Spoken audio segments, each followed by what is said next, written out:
Hi friends, இன்றைக்கி வீடியோவில் ரொம்ப ஹெல்த்தியான ஒரு ஸ்நாக்ஸ் ரெசிபி தான் எப்படி பண்ணுறதுன்னு பார்க்க போகிறோம். இது வந்து எவ்வளோ சாப்பிட்டாலும் திகட்டாது, அந்தளவு டேஸ்ட் வந்து சூப்பராக இருக்கும். இது எப்படி பண்ணுறதுன்னு வீடியோக்குள்ளே போய் பார்த்துடலாம். அதுக்கு முன்னாடி மறக்காமல் வீடியோவுக்கு ஒரு லைக் கொடுத்துருங்க. சரி வாங்க, இது எப்படி பண்ணுறதுன்னு பார்த்துடலாம். இதுக்கு வந்து 1 கப் அளவு அவல் எடுத்திருக்கேன். அதை வந்து நல்லா மொறுமொறுன்னு வர அளவுக்கு வறுத்து எடுத்துக்கலாம். நான் வந்து வெள்ளை அவலில் தான் செஞ்சு காமிச்சிருக்கேன். நீங்கள் அதுக்கு பதிலாக சிகப்பு அவல் கூட எடுத்துக்கலாம். இது நல்லா வறுபட்டதும் ஒரு பிளேட்டில் மாற்றி ஆற வச்சுட்டு இதை பவுட்ரு பண்ணி எடுத்துக்கலாம். ரொம்ப பவுட்ரெலாம் ஆகாது, கொஞ்சம் குறப்பாக தான் இருக்கும். அந்த அளவு அரைச்சி எடுத்துக்கோங்க. அரைச்ச இந்த பவுடரை ஒரு பிளேட்டில் மாற்றி வச்சிடலாம். அதே கடாயிலே 1 கப் அளவு வேர்க்கடலை சேர்த்துக்கிறேன். இதையும் நல்ல வாசனை வர அளவுக்கு வறுத்து எடுத்துக்கலாம். நான் வந்து பச்சை வேர்க்கடலை தான் எடுத்திருக்கேன்.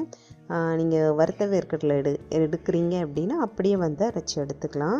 ரொம்ப பவுட்ரு பண்ண வேணாம், கொஞ்சம் குறப்பாக அரைச்சி எடுத்துக்கலாம். அப்போ வந்து சாப்பிட்றதுக்கு நல்லாயிருக்கும். இது கூடவே 2 ஏலக்காவும் சேர்த்து பவுட்ரு பண்ணியிருக்கேன். நான் ஏலக்காய் பவுட்ரு இருந்துச்சுன்னா நீங்கள் தனியாக கூட சேர்த்துக்கலாம்.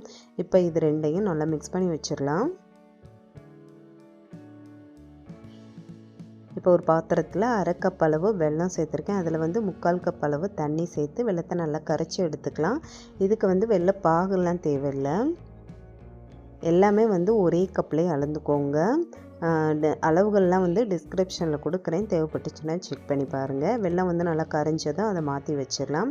இப்போ ஒரு கடாயில் 1 ஸ்பூன் நெய் சேர்த்துட்டு அதில் ஒரு 10 முந்திரி பருப்பு போட்டு நல்லா வாசனை வர அளவு வறுத்துக்கலாம். இது சேர்க்கலன்னா கூட பரவாயில்ல, சேர்த்துக்கிட்டோம் அப்படின்னா டேஸ்ட் வந்து இன்னும் கொஞ்சம் நல்லாயிருக்கும். அது நல்லா வறுபட்டதும் இது கூடவே 1/2 கப் அளவு துருவின தேங்காய் சேர்த்துருக்கேன். தேங்காவை நீங்கள் ஒரு 4-5 நாள் வச்சு சாப்பிட்றீங்க அப்படின்னா தேங்காய் அந்த நெய்யிலேயே வந்து நல்லா வாசனை வர அளவுக்கு வறுத்து எடுத்துக்கலாம். வறுத்து எடுத்ததுக்கு அப்புறமா இந்த கரைச்சி வச்சுருக்கோம்ல அதை வந்து வெள்ளைப்பாகை வந்து ஃபில்ட்ரு பண்ணி இதில் சேர்த்துக்கோங்க. இது கூடவே ஒரு பிஞ்ச் அளவு உப்பும் சேர்த்துக்கிறேன், இன்னும் கொஞ்சம் டேஸ்ட் எடுத்து கொடுக்குறதுக்காக.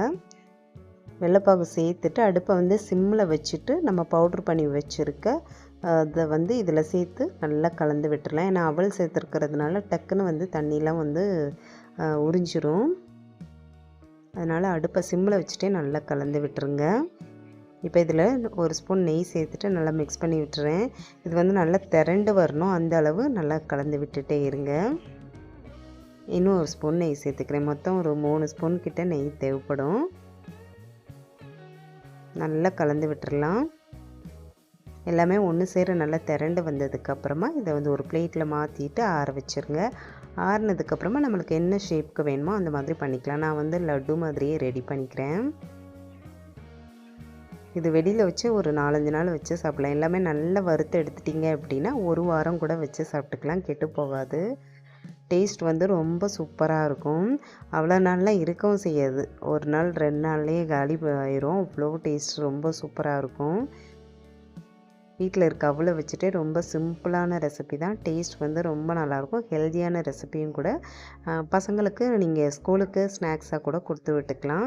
கண்டிப்பாக இந்த ரெசிபி செஞ்சு சாப்பிட்டு பார்த்துட்டு இப்படி இருக்குன்னு மறக்காமல் கமெண்ட்டில் சொல்லுங்கள். வீடியோ பிடிச்சிருக்கோன்னு நினைக்கிறேன். பிடிச்சிருந்தா லைக் பண்ணிக்கோங்க. இதுவரை நம்ம சேனலை சப்ஸ்கிரைப் பண்ணல அப்படின்னா மறக்காமல் சப்ஸ்கிரைப் பண்ணி சப்போர்ட் பண்ணுங்கள் நம்ம சேனலுக்கு. Bye friends.